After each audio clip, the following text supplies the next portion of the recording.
Alo, chào Vinh, xin chào các bạn. Hôm nay thì mình chia sẻ một cái món bánh rất là ngon được kết hợp từ lá dứa. Bên trong là nhân đậu xanh nè, dai dai giòn giòn và thơm phức. Bây giờ thì mời các bạn mình cùng vào bếp để thực hiện bánh ngon nha.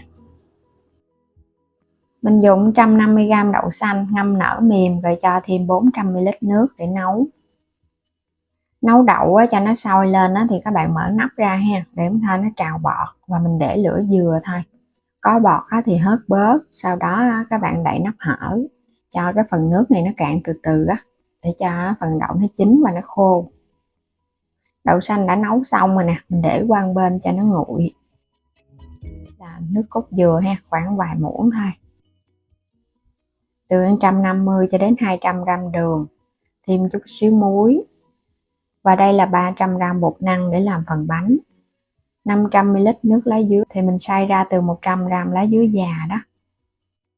Bây giờ mình sẽ pha bột luôn, 2 chén bột năng, chút muối nè. Rồi các bạn sẽ cho tiếp cái phần đường vô, mình chừa lại một ít cho vào trong nhân nha.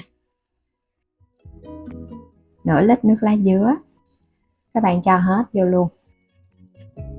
Muốn cho nó có màu đẹp thì cho vài giọt màu lá dứa nữa, còn không thích thì bỏ qua ha. Tại vì bánh hấp nó dễ bị phai màu nên là mình thêm chút xíu màu cho nó đẹp. Khuấy đều lên, phần bột của mình nó sẽ hòa tan. Thì cái bánh này nó sẽ dai dai giòn giòn nên là mình dùng có nửa lít nước lá dứa thôi. Còn các bạn thích nó hơi mềm mềm thì mình dùng 600ml cũng được. Quay qua bên đây thì cho hết đậu xanh vô trong chảo. Rồi mình cho tiếp nước cốt dừa vô. Dằn thêm chút xíu muối nè. Trộn sơ cái rồi bắt cái phần nhân này lên trên bếp để sên ha. Mình chưa có cho đường vô đâu, một chút nữa hãy cho đường vô sau. Mình xào chút xíu đi. Rồi hãy cho cái phần đường còn lại vô. Vậy thì phần nhân của mình nó sẽ nhanh khô hơn. Còn các bạn cho đường vô một lúc ban đầu luôn thì nhân nó hơi ướt và mình xào nó lâu lắm. Cho đường vô thì nó tan ra, nó ẩm ẩm một chút và cũng sên từ từ để cho nó khô. Rồi bây giờ cho tiếp cái phần bột vô. Cái chảo cũng nóng các bạn nhớ khuấy đều bột một cái rồi hãy cho vô ha, để mức lửa trung bình thôi. Mình khuấy để cho phần bột của mình nó sệt lại, giống như là mình đi lấy trùng phần bột vậy đó. Cũng không có cần phải khuấy nhanh quá. Thêm vào muỗng canh dầu ăn, đẩy nhẹ nhẹ vậy nè, để cho nó đừng có bị dính lên cái đáy chảo chút xíu bột nó sẽ khô, nó quyện lại thành một khối nè.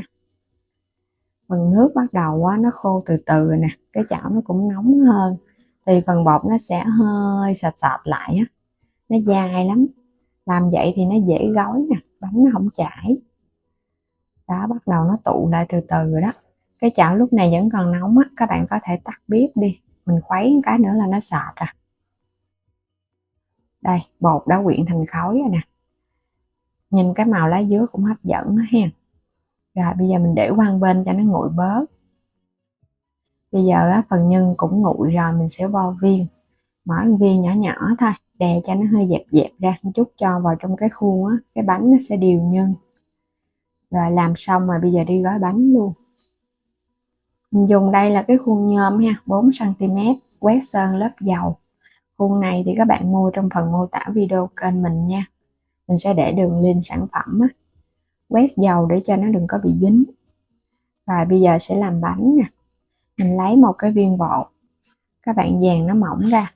Có cái bao tay bọc thì nó không dính. Còn nếu mà không có thì nhớ quét dầu vào trong tay để cho nó không có bị dính cái tay. Túm nó lại, bột này cũng dễ lắm, các bạn túm là nó bám chặt lại liền Cứ 2 bột 1 nhân là bánh nó vừa ăn ha. Vậy là xong rồi nè. Rồi cái cho vào trong cái khuôn. Mình cũng làm tiếp ha. Mỗi cái bánh vừa vừa thôi. Chút nữa mình hấp ra cái nó mềm nó sẽ chảy ra xung quanh cái khuôn là cái khuôn nó đẹp. Làm tương tự những cái bánh còn lại. Làm xong thì chút xem được khoảng 20 cái bánh nha. Mình đã chuẩn bị 20 cái khuôn Rồi để qua một bên. Đây, làm sẵn hết trơn rồi nè. Bây giờ các bạn bắt lên trên bếp một cái nồi nước sôi nha. Rồi mình bắt đầu cho bánh vào trong cái sừng hấp. Màu xanh nó nổi gân lên đẹp quá trơn. Bột á, nó lấy trùng á các bạn, nên là một lớp nó hơi trắng trắng, còn lớp nó xanh xanh á. Chất vô hết, nước cũng sôi sẵn rồi nè. Bây giờ các bạn sẽ bắt lên mình hấp. Bánh này thì hấp ở mức lửa trung bình thôi, khoảng 15 phút là nó chín. Đủ thời gian là bánh nó chín tại vì bánh cũng nhỏ, cái khuôn mình làm không có lớn quá đó, nên là cũng nhanh chín. Các bạn thấy nó trong veo rồi nè. Lấy ra và mình chờ cho nó nguội thì mình lấy ra khỏi khuôn nó sẽ dễ hơn, và bánh của mình ăn nó cũng dai hơn nha. Nó ló được cái phần nhân ra nè.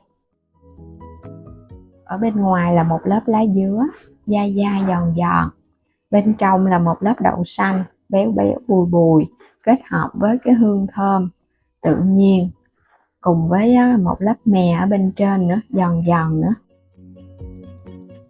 Để gói bánh thì mình dùng đây là cái màng bọc ha. Các bạn sẽ lấy ra mình cắt cái miếng cho nó hình vuông á, vừa vừa thôi, để mình phủ một cái bánh. Rồi bây giờ các bạn úp cái mè xuống dưới để mình cuốn nó lại thì cái bánh nhìn nó sẽ đẹp hơn.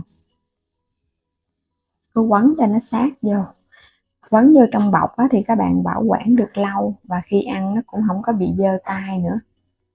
Mình sẽ để được khoảng 2 đến 3 ngày ở bên ngoài luôn ha. Bánh này ăn ngon lắm mà nó không có bị hư nữa. Còn các bạn không có quấn vô cái màng bọc thì mình ăn tới đâu mình hả tháo ra khỏi khuôn tới đó cũng được. Và đặc biệt là mình để tủ lạnh ăn vẫn ngon nha, nó không có cứng đâu, nó càng giòn giòn dai dai á. Để khoảng 3 ngày là nó ngon nhất. Túm nó lại.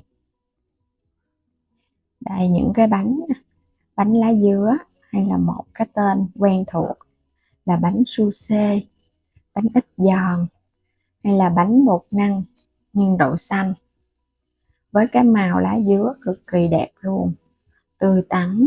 Bên trong thì nhân đậu xanh nó vàng vàng đó, các bạn nhìn nó cũng bắt mắt nữa ha. Cái nào cũng tròn trịa dễ thương. Bánh làm sẵn vậy nè, khi ăn các bạn lấy ăn rất là tiện, mình cầm nó cũng không có bị dính tay nè. Đó, nhân và bột ở bên trong cũng đều nhau, ngọt ngọt béo béo thơm thơm. Và muốn cho nó béo hơn nữa các bạn cũng có thể kết hợp với nước cốt dừa, mình chan lên tháo ra cái dĩa rồi chan nước cốt lên ăn rất là ngon luôn.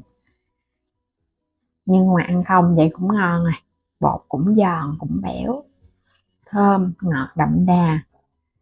Và bây giờ thì cảm ơn các bạn đã theo dõi hết video nha. Vui lòng đăng ký kênh miễn phí để xem các video mỗi ngày, và mua thêm các sản phẩm ở trong kênh ủng hộ mình nha. Xin chào tạm biệt và hẹn gặp lại các bạn ở những video tiếp theo.